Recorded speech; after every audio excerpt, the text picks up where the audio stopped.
In today's tech video, I'm going to show you guys how you can mirror your PC to your Roku.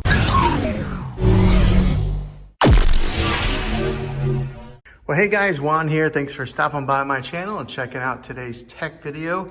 I'm going to show you guys the step-by-step instructions on how to screen mirror your PC to your Roku device. So first things you're going to want to do is grab your remote control.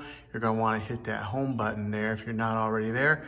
Go to the side load screen down here, and we're going to want to go to settings, then press over and go all the way down to where it says system. And then you're going to want to go over again. Now go down to where it says screen mirroring, press over. And then here you're going to want the prompt to be on always allow, or if you put on never allow, it's never going to be discovered. But for this demonstration, we're going to want it to go to always allow. All right, and then I'll go ahead and click the home button. So it goes back to that screen. And now we're going to dive over to our PC.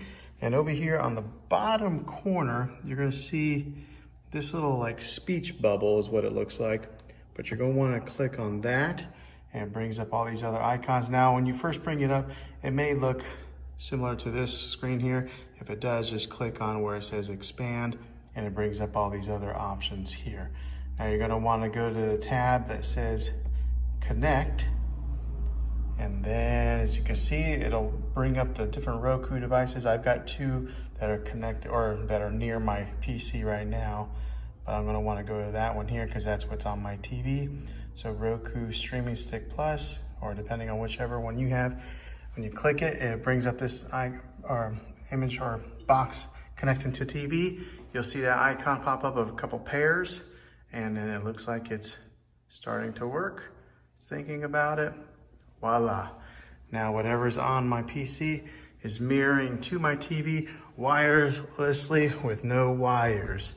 So they are connected to both of the same Wi-Fi network, so that might be an important thing to add. But one other little thing here, when you are ready to disconnect and stop mirroring, you just click on disconnect and it stops it from mirroring to your screen and goes back to your Roku network or your Roku homepage. That is how you mirror your PC to your Roku. Hopefully this video was helpful. If it was, go ahead and throw a thumbs up. Go ahead and subscribe to my channel. I make tech videos all the time, and I'd love to have you back in the next one. Take care.